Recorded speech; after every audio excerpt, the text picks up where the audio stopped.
Start करते हैं next portion द्रव्य की अवस्था का। और इस नेक्स्ट पोर्शन में आज हम पढ़ेंगे जो द्रव्य होते हैं उनके रासायनिक वर्गीकरण क्या होते हैं, उसके बारे में स्टडी हम लोग करेंगे। इसके पहले वाली वीडियो मैंने बताया था कि जो द्रव्य होते हैं उनके भौतिक वर्गीकरण क्या है, उसके बेस पर हमने सॉलिड और लिक्विड, गैस, प्लाज्मा और बोस-आइंस्टीन कंडेंसेंट पार्टिकल के बारे में स्टडी किया था। उसके पहले वाली वीडियो में हमने ब्रांचेस के बारे में स्टडी किया था केमिस्ट्री की।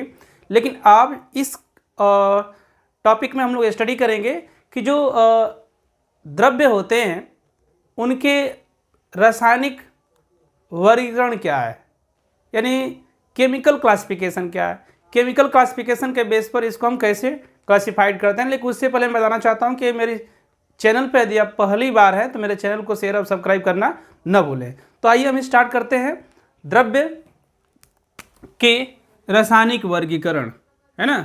दूसरा होगा द्रव्य का रासायनिक वर्गीकरण।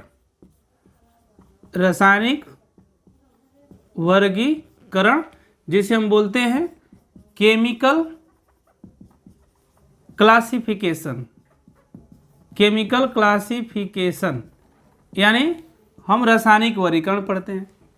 जो केमिकल क्लासिफिकेशन है, रासायनिक वर्गीकरण है, इसके बेस पर अगर देखा जाए तो जो भी यौगिक हैं इनको मुख्य रूप से द्रव्य को रासायनिक वर्गीकरण के आधार पर जो डिवाइड किया गया है मैटर को,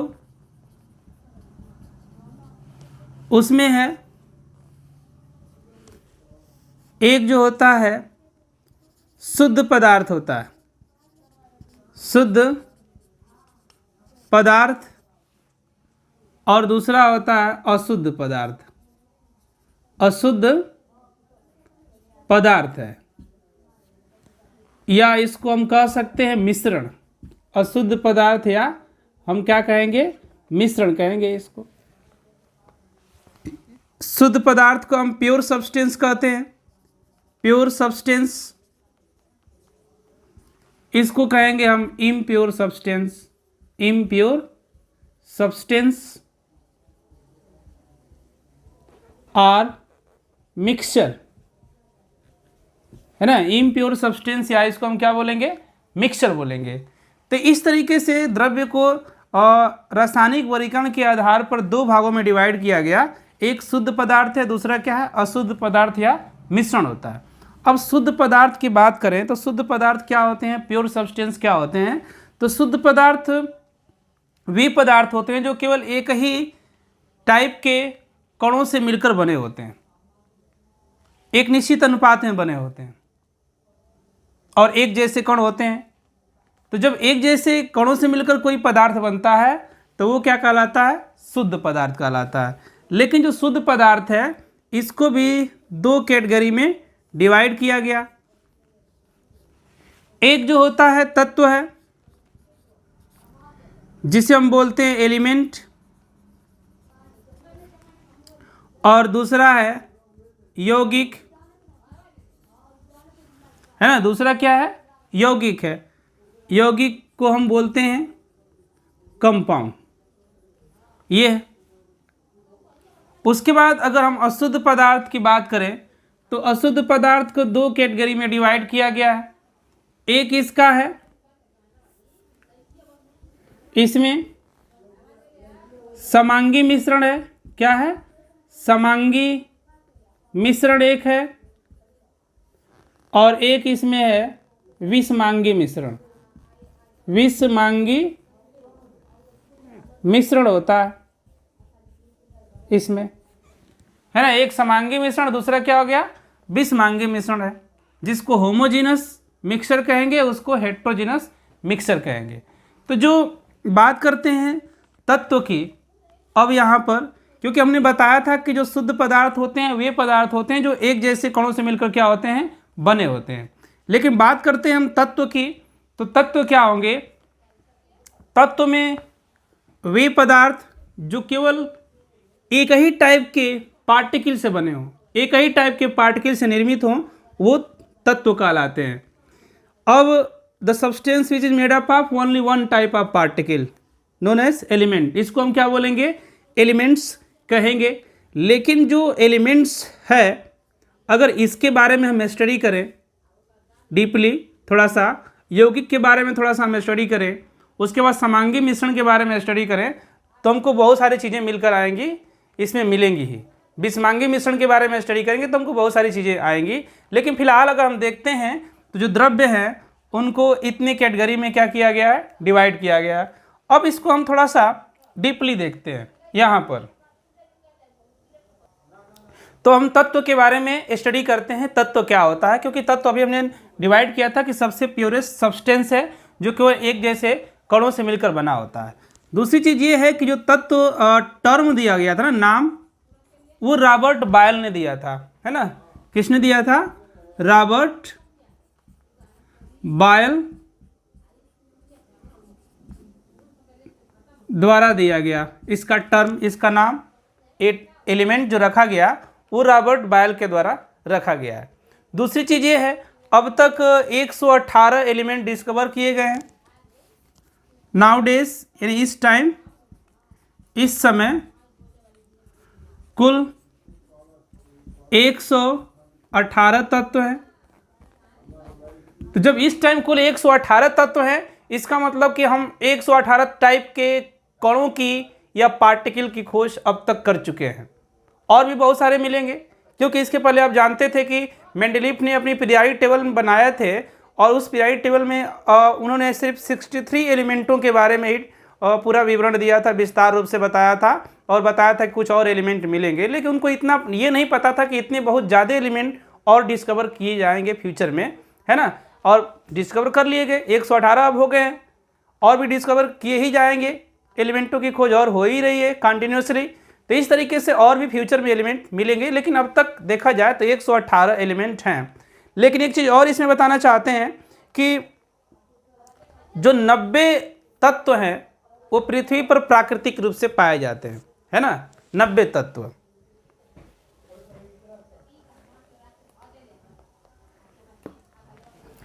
है ना। 118 तत्वों में से जो 90 तत्व हैं ये नेचुरली हैं, प्राकृतिक है, प्राकृतिक है, यानी पृथ्वी पर ये 90 तत्व जो होते हैं पाए जाते हैं। बाकी जो एलिमेंट है ना, ये बाकी एलिमेंट आर्टिफिशियली कृत्रिम रूप से बनाए गए हैं, जिसमें अगर बात किया जाए तो शेष, जैसे नाभिकीय विखंडन हो गया, नाभिकीय संलयन हो गया, या अनदर और भी जो ऐसे प्रोसेस होते हैं, उन प्रोसेस के थ्रू बाकी शेष एलिमेंटों की मतलब डिस्कवरियाँ हुई हैं या शेष एलिमेंटों को निर्मित किया गया है ना। और हम कह सकते हैं कि अन्य तत्व कृत्रिम रूप से बनाए गए हैं, यानी अन्य जो तत्व हैं ये कृत्रिम रूप से मानव द्वारा निर्मित किए गए हैं, बनाए गए हैं। इसके अतिरिक्त अगर हम बात करें इसके अंदर एलिमेंटों के अंदर ही, तो केवल 2 तत्व हाइड्रोजन और हीलियम, है ना। अगर बात करें केवल 2 तत्व, कौन? हाइड्रोजन। जो हाइड्रोजन है ये लगभग पाया जाता है 92%, और हीलियम ये 7% है। तो हीलियम 7% और जो हाइड्रोजन है ये 92% है, और ये ब्रह्मांड का कुल द्रव्यमान का लगभग 99% भाग बनाते हैं, है ना। ये दोनों तत्व पूरे ब्रह्मांड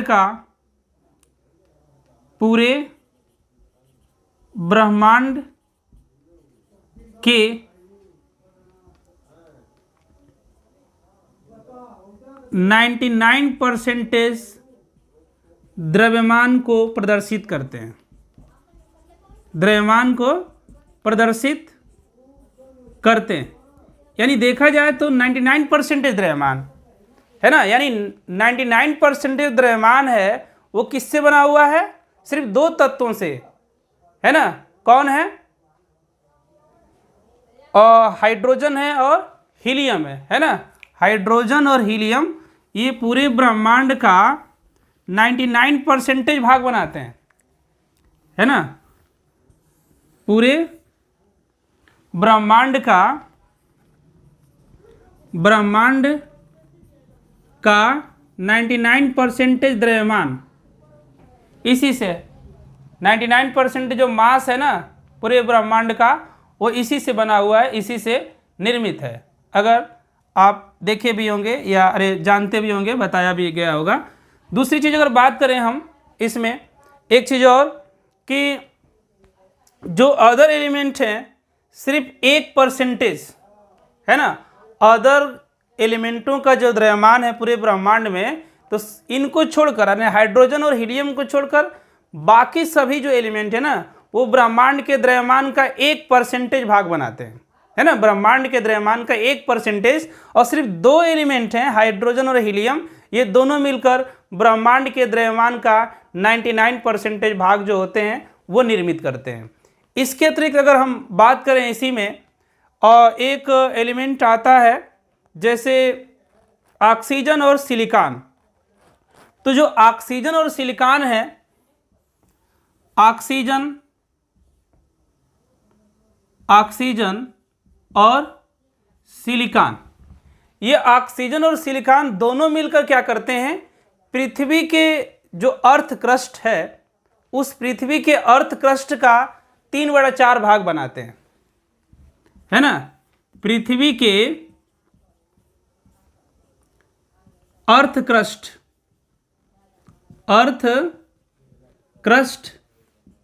का 3/4 भाग निर्मित करते हैं, 3/4 भाग निर्मित करते हैं। कौन? ये दोनों तत्व, सिर्फ ऑक्सीजन और सिलिकॉन मिलकर। इसके अतिरिक्त अगर हम बात करें अदर तत्व, जैसे बहुत सारे ऐसे एलिमेंट हैं जो मानव के अंदर भी पाए जाते हैं, उनका अलग अलग फंक्शन भी है। बहुत सारे ऐसे ऑर्गेनिज्म हैं जिनके अंदर पाए जाते हैं, जिनका अलग अलग क्या होता है, उसका फंक्शन होता है। इसके अतिरिक्त अगर हम बात करें, एलिमेंटों को क्लासिफाइड किया गया और एलिमेंटों को कितने पार्टों में क्लासिफाइड किया गया, अगर इसको हम लेते हैं तो जैसे इसको क्लासिफाइड किया जाता है तो मान लीजिए धातु है, दूसरा अगर बात करें तो अधातु है, तीसरा अगर बात करें तो उपधातु है, जिसे मेटोलाइट कहेंगे, है ना। धातु, अधातु एंड उपधातु की बात करें। फिर अगर हम आते हैं इसमें, अगर धातुओं और अधातुओं के बारे में हम इसमें जानते हैं, स्टडी थोड़ा सा करते हैं, तो हम स्टडी करते हैं इसके बारे में, धातु, अधातु और उपधातु के बारे में। अगर हम बात करें धातु के बारे में, तो बहुत सारी धातुएं ऐसी हैं जो ठोस अवस्था में पाई जाती हैं, है ना। धातुएं अधिकांशतः रूप से देखा जाए तो धातुएं ठोस अवस्था में पाई जाती हैं, सॉलिड स्टेट में मिलती हैं। कुछ धातुएं हैं जो द्रव अवस्था में पाई जाती हैं। अगर हम बात करें द्रव धातु या लिक्विड मेटल, तो मरकरी है, Hg है, जिसे हम मरकरी बोलते हैं। यहाँ तक कि सीजियम है ना, मरकरी हो गया, मरकरी, फिर ये सीजियम है।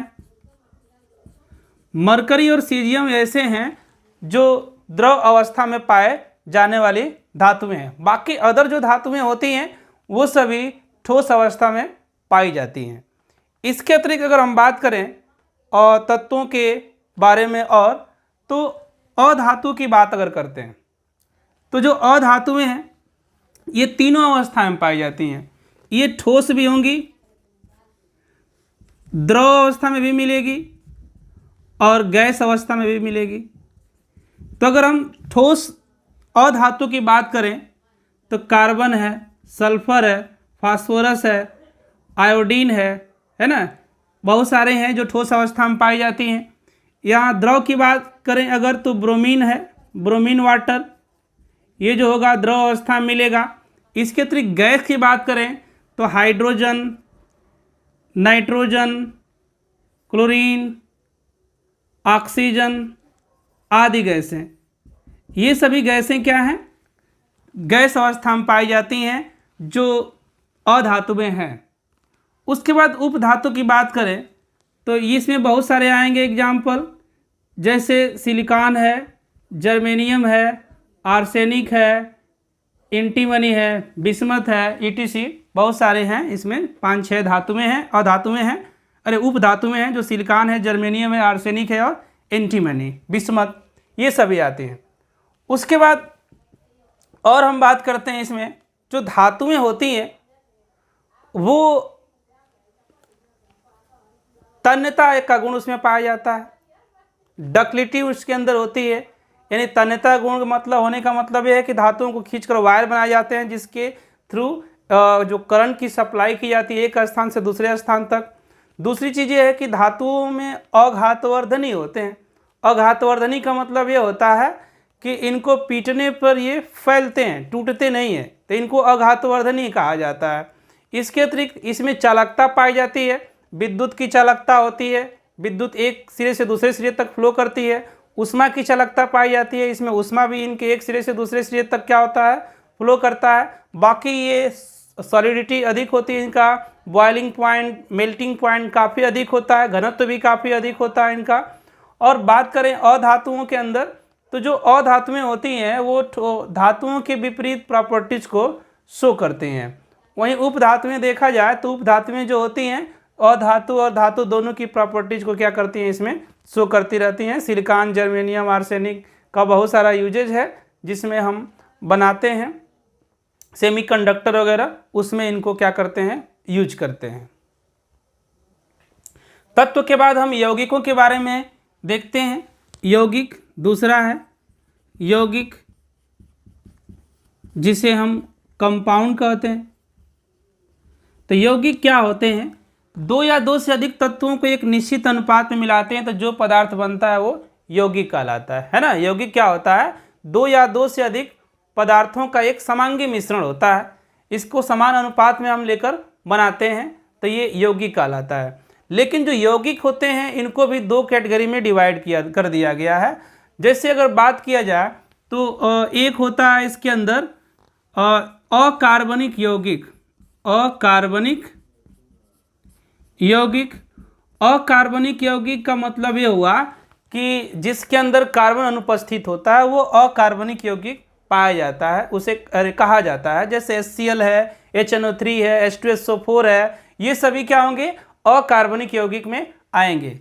दूसरा अगर बात करें हम कार्बनिक यौगिक की, तो जो कार्बनिक यौगिक हैं, कार्बनिक यौगिक है ना, तो ये कार्बनिक यौगिक ऐसे यौगिक होते हैं जिसमें कार्बन पाया जाता है। अगर हम अकार्बनिक के एग्जाम्पल देख रहे हैं, जैसे मान लीजिए HCl हो गया, HNO3 हो गया, H2SO4 हो गया, ETC, ये सभी क्या हैं, अकार्बनिक यौगिक हैं। लेकिन बात करें कार्बनिक यौगिक, तो कार्बनिक यौगिक वे होते हैं जिसमें कार्बन क्या होता है, पाया जाता है, कार्बन उपस्थित होता है। कार्बनिक यौगिकों की बात करें तो बहुत सारे आएंगे, जैसे प्रोटीन है, कार्बोहाइड्रेट है, ग्लिसरॉल है, ग्लूकोज है, फ्रक्टोज है, माल्टोज है, सुक्रोज है, तमाम तरह के बहुत सारे यौगिक आएंगे। अगर उन यौगिकों के बारे में कुछ हम नोट करें, जैसे मान लीजिए इसके एग्जाम्पल देखा जाए तो ग्लूकोज हो जाएगा, ग्लूकोज होगा, सुक्रोज होगा, प्रोटीन होगा, है ना, glucose, sucrose, protein, ethanol, phenol, ethanol, phenol, glycol, glycol, ETC, बहुत सारे ऐसे हैं जो कार्बनिक यौगिक हैं क्योंकि इसके अंदर क्या होता है, कार्बन पाया जाता है। दूसरी तरफ पर बात करें तो यौगिकों को दो और कैटेगरी में डिवाइड कर दिया गया है, जिसमें बांड के बेस पर अगर देखा जाए, है ना, बांड के आधार पर, तो ये जो यौगिक हैं, एक इसका टाइप हो जाता है बांड के आधार पर अगर देखा जाए तो कोवेलेंट होता है, सहसंयोजी यौगिक, सहसंयोजी यौगिक कहते हैं। सहसंयोजी यौगिक का मतलब ये होता है कि ऐसे यौगिक जिसके अंदर सहसंयोजक बांड होता है, कोवेलेंट बांड होता है, जो इलेक्ट्रॉनों की शेयरिंग से बनता है। जैसे अगर बात करें इसमें मेथेन हो जाएगा, एथेन हो जाएगा, ETC, बहुत सारे हैं जो सहसंयोजी यौगिक में आएंगे। उसके बाद अगर बात करें आयनिक यौगिक, तो आयनिक यौगिक क्या होते हैं? जो आयनों से बने होते हैं, है ना। आयनिक यौगिक, इसमें आयन होते हैं। अब आयनिक यौगिक की बात करें तो इसमें भी बहुत सारे मिलेंगे आयनिक यौगिक में। जैसे अगर हम इसको लें आयनिक यौगिक को, तो क्या आ जाएगा? NaCl होगा आयनिक यौगिक में, KCl होगा आयनिक यौगिक में, K2SO4 होगा आयनिक यौगिक में, है ना। और भी बहुत सारे एटसेट्रा हम लिख सकते हैं जो आयनिक यौगिक में आएंगे। तो इस तरीके से कार्बन के बेस पर जो यौगिक हैं उनको दो कैटेगरी में डिवाइड किया गया, अकार्बनिक और कार्बनिक। लेकिन बॉन्ड के बेस पर यौगिकों को दो कैटेगरी में डिवाइड किया गया, सहसंयोजी यौगिक और आयनिक यौगिक। अब हम मिक्सचर के बारे में आते हैं, मिश्रण को पढ़ते हैं। मिश्रण बताया गया था कि क्या होता है कि दो या दो से अधिक पदार्थों को एक अनुपात में मिलाकर बनाते हैं तो वो मिश्रण कहलाता है। इसका अनुपात भी हो सकता है एक्यूरेट या इनएक्यूरेट भी अनुपात हो सकता है। जैसे अगर हम मिश्रण को देखें तो मिश्रण दो या दो से अधिक पदार्थों का एक मतलब कंपाउंड्स है। अब इसमें इस मिश्रण को अगर देखा जाए तो दो कैटेगरी में डिवाइड किया गया है मिश्रणों को। एक मिश्रण ऐसा होता है जिसको हम बोलते हैं समांगी मिश्रण, समांगी मिश्रण एक हम कहते हैं। और दूसरा जो मिश्रण होता है इसको हम बोलते हैं विषमांगी मिश्रण कहते हैं, है ना। क्या है? विषमांगी मिश्रण है। अब सवाल ये है कि जो समांगी मिश्रण होता है और विषमांगी मिश्रण होता है वो क्या होता है? समांगी मिश्रण का मतलब ये होता है कि ऐसा मिश्रण जिसमें जो यौगिक होते हैं ना उनका यूनिफॉर्म डिस्ट्रीब्यूशन होता है, यानी सभी जगहों पर अणु जो होता है समान रूप से फैले होते हैं। जैसे मान लीजिए अगर हम लेते हैं इसमें एक हम वाटर ले लिए यहाँ पर वाटर, और इस वाटर के अंदर हमने क्या डाल दिया? शुगर मिक्स कर दिया, शुगर। तो वाटर के अंदर जब हमने शुगर मिक्स किया तो जो शुगर होंगे उसके जो पार्टिकल होंगे सभी जगहों पर समान रूप से डिस्ट्रीब्यूट हो जाएंगे। ऐसा नहीं कि कहीं इस जगह का हम वाटर निकाल कर पिएंगे तो मीठा लगेगा और यहाँ का पिएंगे तो मीठा नहीं लगेगा, ऐसी कोई बात नहीं होती है।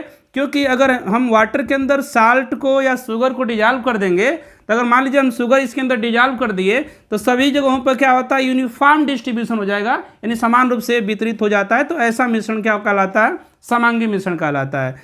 वहीं अगर हम इसमें शुगर भी ले सकते हैं या नमक का मिश्रण ले सकते हैं, नमक और वाटर ले सकते हैं एक साथ, शुगर ले सकते हैं एक साथ, जो समांगी मिश्रण में आएगा। दूसरी चीज़ अगर हम बात करें समांगी मिश्रण के बाद कि जो समांगी मिश्रण होते हैं इसमें और भी बहुत सारे एग्जाम्पल मिलेंगे समांगी मिश्रण के।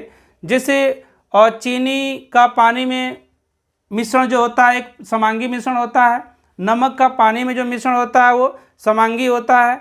यहाँ तक कि अगर हम बात करें जो हवा है वो भी क्या एक प्रकार का समांगी मिश्रण में ही आएगा। अगर एग्जाम्पल बात करें इसका तो एग्जाम्पल में क्या होगा? नमक प्लस वाटर हो जाएगा। दूसरा एग्जाम्पल की बात करें शुगर यानी चीनी प्लस वाटर की बात करें यहाँ पर। तीसरा हम ले सकते हैं हवा होगा, जो वायु है एक प्रकार का क्या है? एक समांगी मिश्रण में आता है। इसके अतिरिक्त अगर हम बात करें सोडा वाटर तो सोडा वाटर भी क्या है? एक प्रकार का समांगी मिश्रण है। यहाँ तक कि जो मिश्र धातुएं हैं, तो मिश्र धातुएं क्या कहलाती हैं? एक समांगी मिश्रण ही कहलाती हैं। उनका एक समांगी मिश्रण होता है मिश्र धातुओं का। वहीं अगर हम बात करें विषमांगी मिश्रण में तो जो विषमांगी मिश्रण होता है ये ऐसा मिश्रण है जिसमें जो भी यौगिक उसमें डिस्ट्रीब्यूट होते हैं, जो भी पदार्थ उसमें डिस्ट्रीब्यूट होते हैं उनका यूनिफॉर्म डिस्ट्रीब्यूशन नहीं होता है, यानी सभी जगहों पर एक जैसा वितरण उनका नहीं हो पाता है। तो ऐसे मिश्रण को हम क्या कहते हैं? विषमांगी मिश्रण कहते हैं। अब विषमांगी मिश्रण की बात करें तो विषमांगी मिश्रण में क्या आ सकता है? बालू व पानी का मिश्रण, है ना। क्या आ जाएगा? बालू व पानी का मिश्रण एक क्या है? आपका विषमांगी मिश्रण में आएगा। वहीं अगर हम मिट्टी लें सॉइल प्लस वाटर का जो मिश्रण है ये भी किस में आ जाएगा? विषमांगी मिश्रण के अंतर्गत ही आएगा। और भी बहुत सारे हैं एग्जाम्पल जो बिस्मांगी मिश्रण में आएंगे। जैसे अगर बात करें धुआं है, सेविंग फोम है, ये आता है धुआं। धुआं जो है क्या है, एक बिस्मांगी मिश्रण में आता है धुआं। इसके अतिरिक्त जो जेली आती है, जेली होता है, वो भी एक बिस्मांगी मिश्रण में ही आता है। जैसे अनार की जेली, यहाँ तक कि दूध, मिल्क भी जो होता है एक प्रकार का क्या है, बिस्मांगी मिश्रण ही है ना, क्योंकि उसके अंदर यूनिफॉर्म डिस्ट्रीब्यूशन नहीं होता है। और इसके अतिरिक्त जो बादल है, बादल के अंदर जो धुआं होता है वो एक बिस्मांगी मिश्रण में ही आएगा। सेविंग जो फोम होते हैं वो भी क्या होते हैं, बिस्मांगी मिश्रण में ही आएंगे। तो इस तरीके से हम क्या देख रहे हैं, ये मिश्रण है जो दो टाइप के हैं, एक समांगी मिश्रण है, दूसरा क्या है, बिस्मांगी मिश्रण है।